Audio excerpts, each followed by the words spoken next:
President Muhammadu Buhari has again promised Nigerians that he would reposition the nation's economy as well as improve on security before the end of his 8-year tenure. According to him, the gains recorded in security will be further consolidated and more attention will be given to the economy before he hands over on May 29, 2023. Buhari also declared that multi-party democracy is better than military rule and described the Catholic Bishop of Sokoto Diocese, Matthew Kuka, as a vigorous fighter. Receiving executive members of the Catholic Bishops' Conference of Nigeria, CBCN, at the State House in Abuja, Buhari, according to a statement issued by his media advisor, Mr. Femi Adesina, while commenting on the nation's economy, said creditors had full confidence in Nigeria in view of the country's capacity to utilize resources and repay loans. Buhari said the destruction of oil facilities slowed the generation of revenues, adding that the government would be harder on saboteurs. Well, hello, Rufai, and I mean, the Catholic bishops. Yeah, it was good that, and I think that was kudos to President Buhari. You know, it was good that we have a country where President Buhari, and anyway, I'm not in doubt of President Buhari doing that he could actually meet with Reverend Kuka and the iron issues out. There was a visit. Reverend Kuka has been a very stern critic, and which I feel criticism is key in society because it is subsidized learning. So for those that try to shout down critics, they should know that it's just subsidized learning. What you do is you pick the empiricals out of the criticisms and you leave the other parts. And I'm happy they had a very friendly overture and exchange, and they, reached out to one another. There were laughs everywhere. Called Reverend Kuka a vigorous fighter. And all of that. But it doesn't mitigate the fact that the things that Reverend Kuka complains about are still evident in Nigeria. There's still a lot of marginalization across tribe and religion, and those decisions affect a lot of Nigerians. Some of them made by the president, and some statements made by the president. But you see, what President Buhari showed in that visit is the fact that we can disagree without being disagreeable. The other parts and the other slants to it where he says he's going to fix the economy, is it realistically possible? Because I'm somebody that likes to deal with empiricals. Fixing the economy, is it going to be able to fix the inflation rate before May 29? We just got 45 days to the election. And I hope he knows that the moment after the presidential election, he's as good as lame duck. In fact, he's even lame duck now as we speak already. And people and watchers of Aso Rock are beginning to say that the visits to Aso Rock has reduced tremendously. So what does he really want to do between now and then? Is he going to make any grand reforms as regards the Finance Act is not signed into law? Because there were a lot of concerns raised about the Finance Act that was hurriedly passed on to him without giving people the input on it. Take, for instance, those manufacturing companies, food and beverage manufacturers, are already complaining about things like increase in sugar taxation for them. The sugar taxation they want to, that is going to stifle their business. The food and beverage sector provides about 5% of the jobs in this economy. It's about 22% of the manufacturing sector, and they're already complaining. So is he going to make those reforms, and how quick is he going to be able to do that? Is he going to be able to fix the deficit in the budget, which obviously we know that is a big problem? There's the talk about ways and means. We've not been able to get around that. What was even done with the money in the first place, all the laws broken. So how is he going to be able to rejig the economy? And there are talks about our international creditors. Now it's the interest rates to get loans abroad for us is higher because people are beginning to look at even our debt status. Because the problem is not debt, don't get me wrong. It is the fact that you don't have revenue to be able to pay back the debts. And the revenue is not coming in. We can't keep looking forward to oil revenue any longer because it's not just there. Kudos again to the government. They've increased up a quarter. They've made some, push as regards crude oil theft and all of that. But even with your best projected revenue, the budget will still have a deficit. So there are problems there. Insecurity, how is he going to fix that in the coming days? The economy, the state of education, and some other things. Anyway, President Muhammadu Buhari said this a couple of months ago, and that was when he had about a year to go. Nothing pretty much has been able to shift. I don't think in these last days a lot of ground will be able to cover a lot of ground. But I think where he can also make a big input, and I don't think it's the culture of our Nigerian presidents, maybe we can borrow this from America, is for him to be able to leave a robust handover note to the incoming president, being honest with him about the challenges and some possible suggestions of the mistakes he made and the corrections. So maybe if we probably look at a possibility of a good handover note of probably will entail the things I felt I should have done that I didn't do, then I think that could be the pathway to soothing this, because government is a continuum. And nobody must come and dwell. If you get elected as president, you shouldn't come and dwell about, oh, President Buhari didn't do this. You have to hit the ground running and save this country once and for all. Yes, absolutely. Thank you very much. Like you mentioned, all the presidential candidates must be aware of the state of the economy. They must be watching very keenly to understand how they want to come in and begin to marshal out their plans. Nigerians will no longer accept the excuse of the fact that, oh, I met a very bad government. Because to be fair, the APC government is still talking about the PDP years, despite the fact that they've been in power for 8 years. They're still talking about the rot. And I mean, fair enough if that was the reality on ground, but why we elected you was for change, which was the platform on which they were voted in.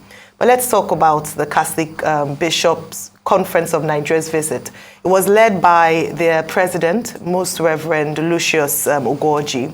Now, the importance of this, and like you said earlier, that kudos to the president for opening up that line of dialogue, channel of dialogue with the bishops of the Catholic Church. This isn't the first time he's doing it.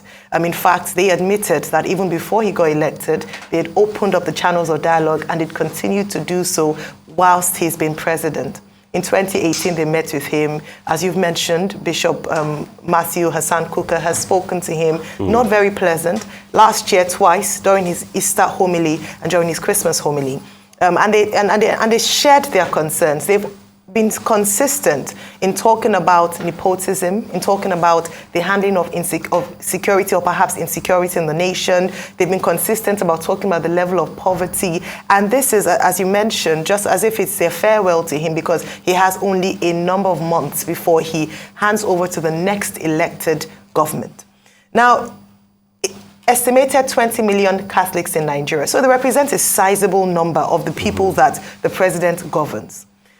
They brought their concerns. The president was saying that he would sustain he would build on his legacy of the economy, of building on a good economy, a sustainable economy, and also on security. Fair enough to him, he's titled this 2023 budget, the budget of fiscal stability and transition. So he's looking at improving the economy, even though analysts have said and economists are not quite optimistic with this particular budget, saying that it's actually one of stagflation as opposed to it being of fiscal stability.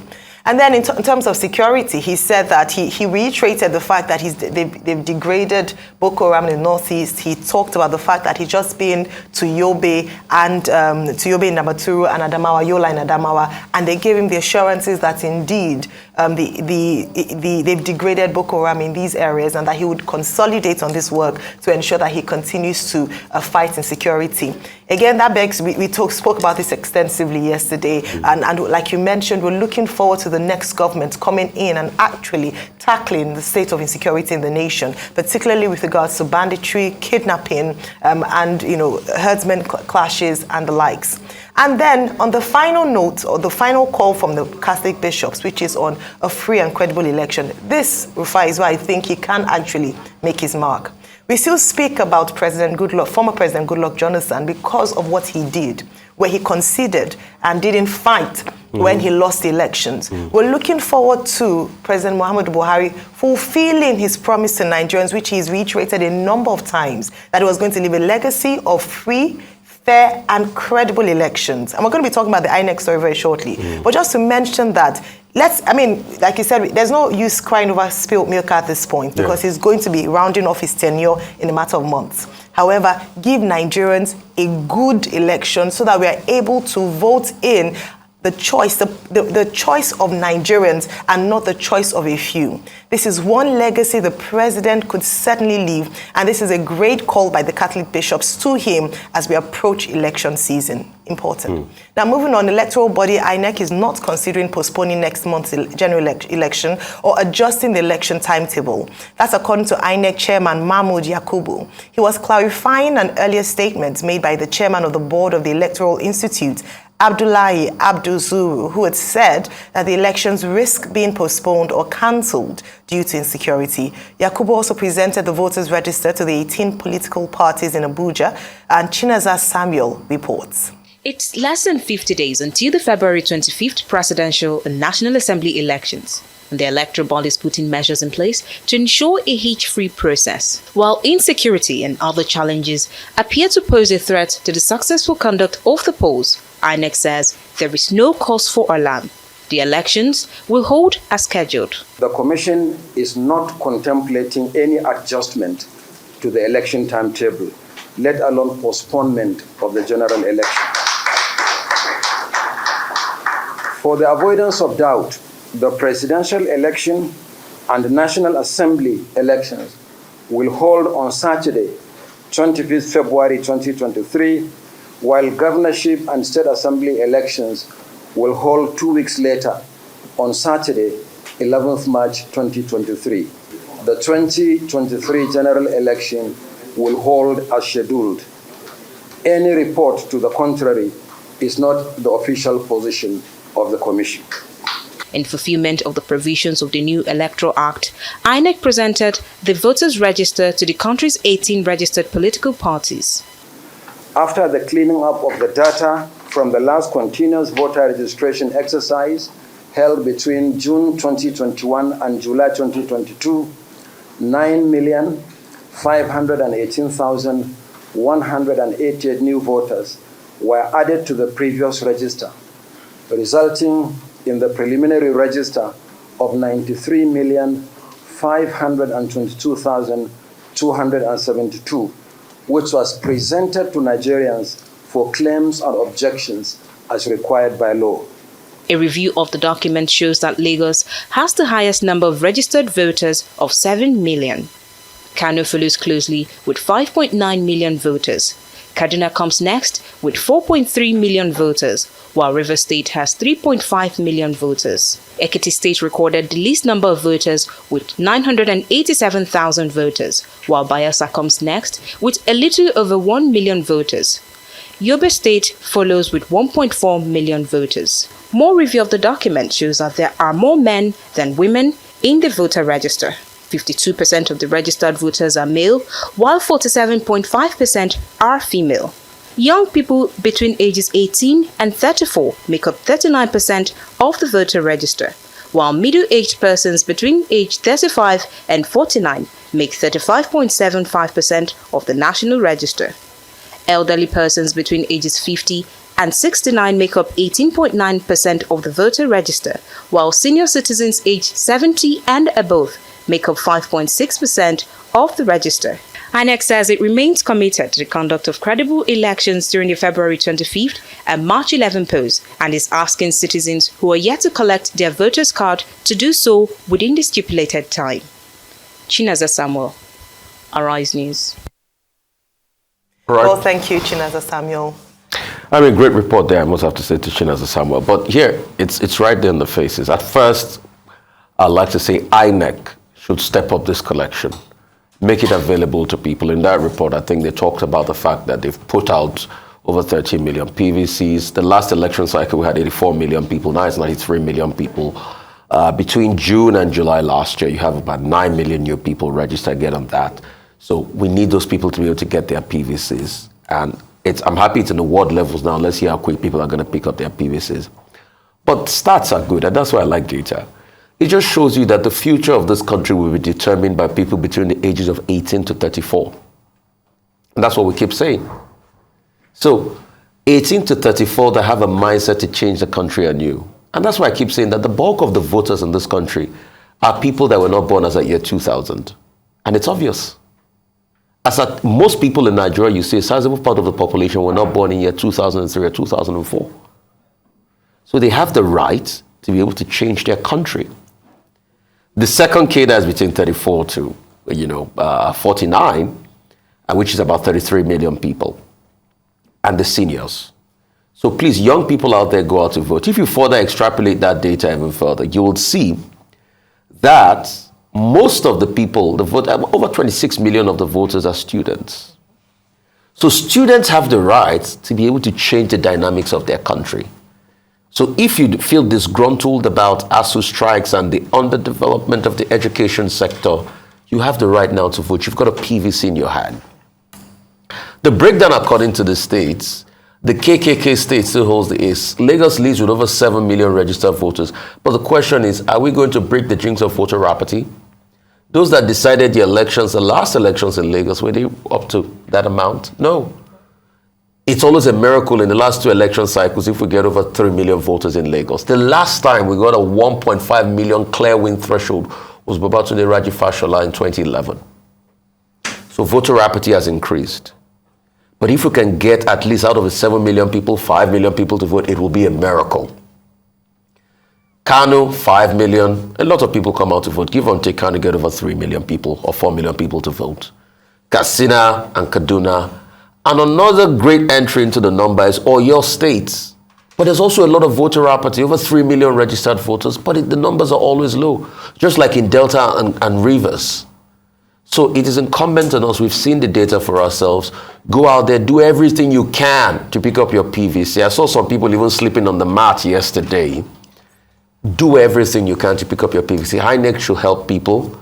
Don't disenfranchise them so that they can get the chance to vote. But most importantly, young people.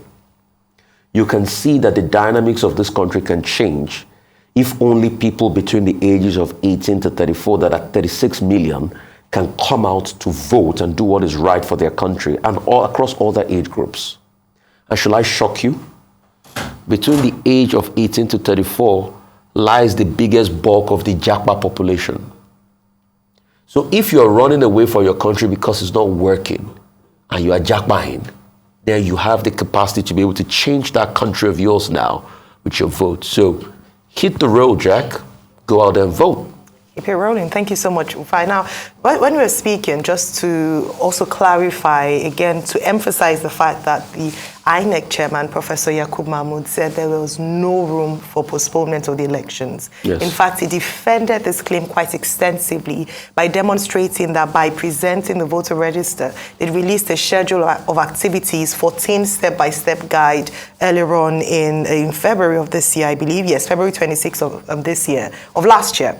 And out of the 14, by presenting this register, they've met 11. They've implemented 11 out of the 14. So that this, yesterday, 44 days to the election, was the most in terms of readiness in recent times that INEC has been for any election. Just to assure Nigerians that this election will hold, and for avoidance of doubt, February 25 for presidential and National Assembly, and March 11 for gubernatorial and State House of Assembly, and other elections. Away from that, you talk about voter apathy, Rufai, and you couldn't be more correct in terms of the fact that we see the numbers, they're impressive. We have a higher number of registered voters in Nigeria. However, the determining factor is not the numbers we see today. It's the people that transfer their PVCs to an actual vote, who come out on the day. So let's explore the reasons why people don't come out to vote. You've already talked about number one, the actual collection of the PVCs. We've had complaints by Nigerians who are eager to be a part of the electoral process, who are at the risk of being disenfranchised. Earlier today, I was listening to residents in Okota area of Lagos State who have repeatedly talked about the challenges they've encountered in picking up their PVCs. It'd be important for INEC to address these concerns very quickly, to ensure that as many Nigerians as possible are able to vote come election season. The second part is security. Some reasons why some people shy away from going anywhere near polling units is because they are afraid of what would happen to them.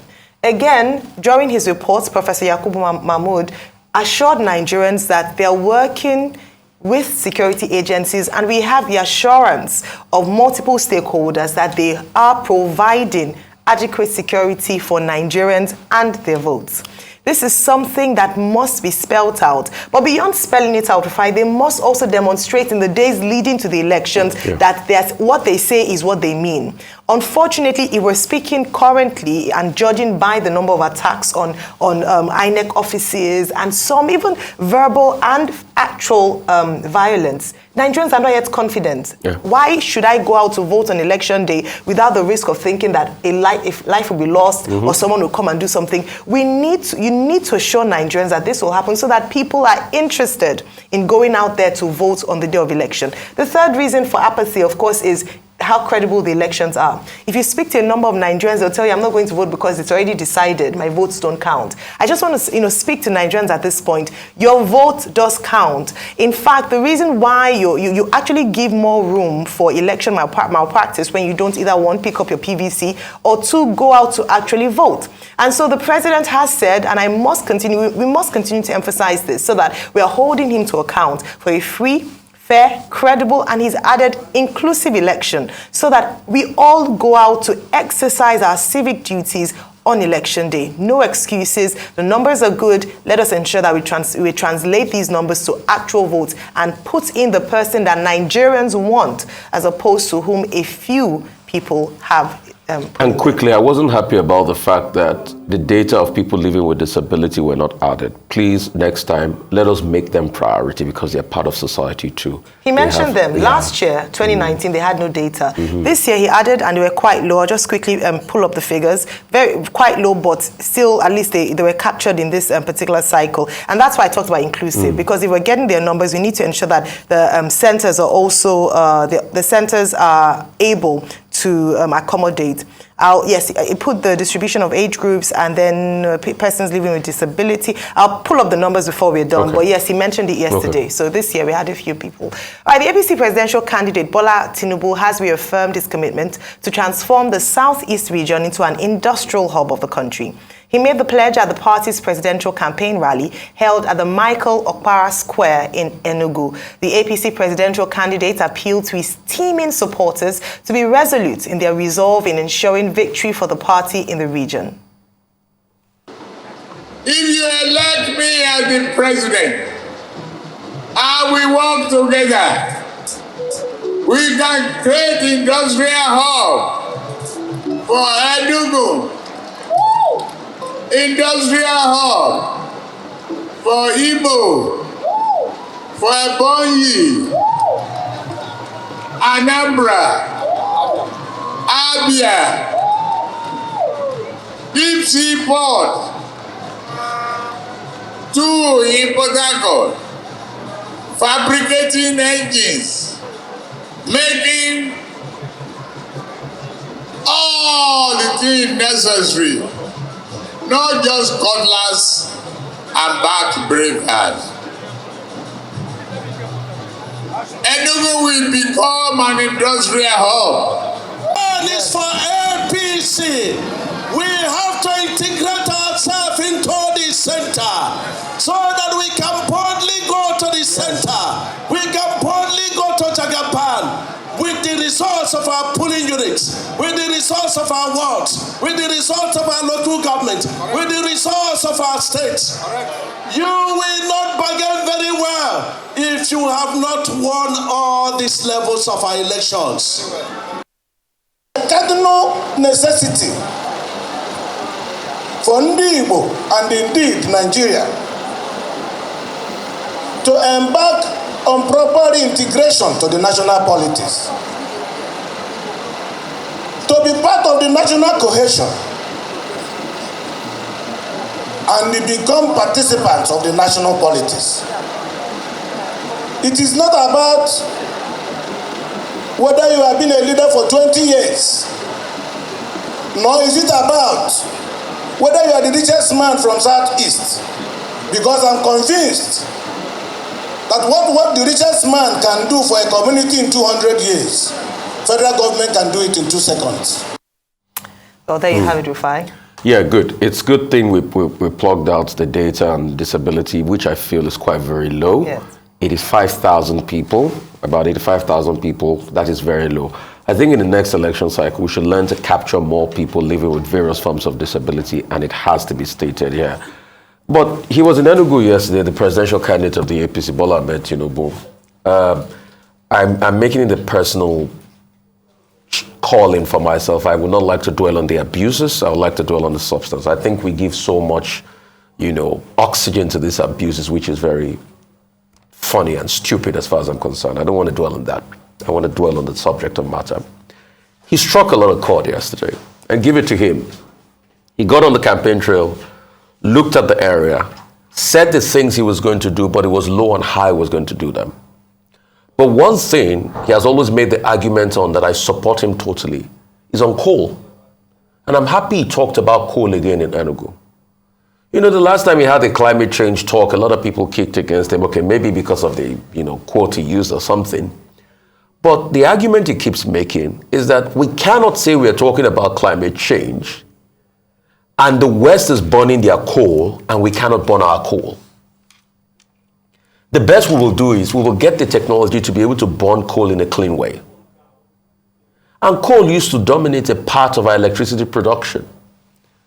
We had coal-powered electricity plants. Even out of, places like Enugu. There used to be a very popular coal mine called the Kuluri Coal Mine where the Ivor Valley Massacre happened. It was a hub for coal, the coal industry. And Enugu was known to be the coal city. I'm sure the state slogan of Enugu is still the coal city. Yeah, I was saying it's coal city. Enugu. Yes, it was the heartland of coal, and coal was used greatly for industrialization. And if he's going to awaken coal, how he's going to put the investment in it is the way forward. But most of the developed countries, and this is the politics I don't like when the West plays, most of the developed industrial countries still use coal. India is one of the largest emitters. They use a lot of coal. So why can't we use coal to be able to provide cheaper electricity and look for clean coal technology? I disagree with President Trump on many things, but as he did reawake the coal industry in America, I was happy about.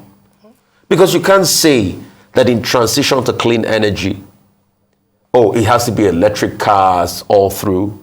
We want electric cars, but are we there yet? And we can't deny the fact that fossil fuel will still be a very major part of our energy mix till the end of this century, until we are able to make alternative viable transitions.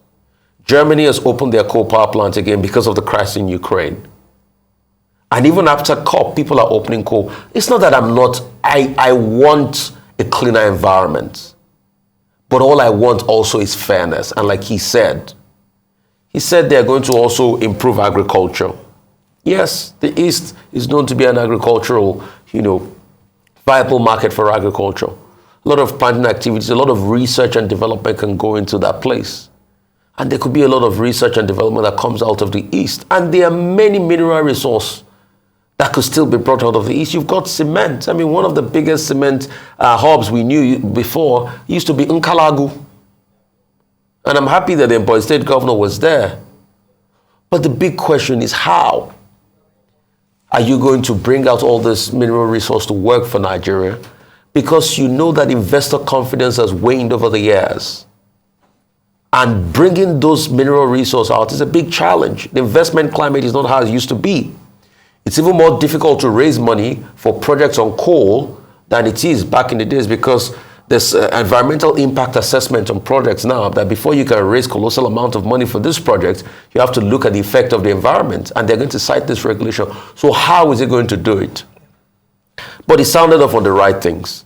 The abuses were not necessary. I will not dignify all of the abuses and slurs at other candidates and all of that. Yes, he bragged about Lagos as usual and all of that. But let's just talk on the substance. But the question will be, how will he do all of this? It is good to make promises. And hope he knows that we are writing those promises down. And after the first 4 years, in a case, if he wins, we'll be asking what has been done as regards resurgence of coal in Enugu. And has he improved the East as an hub? Because campaign promises too are really important. So we don't want the case where some people promise they'll make $1, $1 anyway. They've denied it now, and they'll do so much. They'll give student loans. We don't see student loans till date. They will create 3 million jobs. And today we are not seeing 24 million. In fact, we've lost more jobs. but he struck all the good chords. Kudos to him. Brilliant. Now, you've just said what a number of people have said about the Asiwaju Bola Ahmed Tinubu campaign. What he's done really well is that for each region he's gone to, he's spoken to the issues in that region. And we've talked about this on the show. So when he went to the North, addressed the issues concerning them in addition to his broader theme on renewed hope. And so that's something that's very powerful. I must give him kudos for that. And he's been also very specific about what he will do in each of these states. And that's important. As you said, it's beyond the saying. The taste of the pudding is in the eating. Beyond the saying is the action, how he hopes to do this, what he will do. That's what Nigerians want to see. Now, something else that the Enugu rally brought up was the challenge, the APC challenge in the internal wranglings within the APC in Enugu. So it was reported that some APC chieftains in the state, even though they welcomed him at the airport, didn't attend the rally. And this just brings to light again that there's still trouble in APC in Enugu State. So some leaders like the former Senate President, Senator Ken Namani, the former governor of Enugu State, Honorable Sullivan Chime, the Minister of Foreign Affairs, Mr. Geoffrey Onyema, didn't attend the rally as would have been expected of them. And it's still the same thing around the fact that they feel that the state chairman was imposed on them. They also argue that the state gubernatorial candidate, Uche Naji, and his deputy are from the same senatorial district, and that has never happened. So unfairness. And in protest of that, they said they were not going to attend the rally. However, I must say that the PDP must learn something from them. You cannot cut off your nose to spite your face. What they said was that even though they were aggrieved or unhappy with the situation of things in Enugu, they were still going to support the presidential candidate because they thought it was important for them to deliver votes to him. And so it was a peaceful, if I put it that way, protest by not attending the rally, but they still went to receive him. They still talked about it. They granted interviews to pressmen, and all they were saying is that this is our case. However, we wouldn't allow it to affect the politics or the elections coming up in a few weeks, even though we're not quite happy with what is going on in the state. And so I would say that, just to look at what's going on in Enugu State, this rally brought that up, but very importantly that in politics or in if a house divided against itself cannot stand. And so despite the fact that they're not happy with what's going on in the state, they're still able to stand for their political presidential candidate, their party candidate, and well done to them.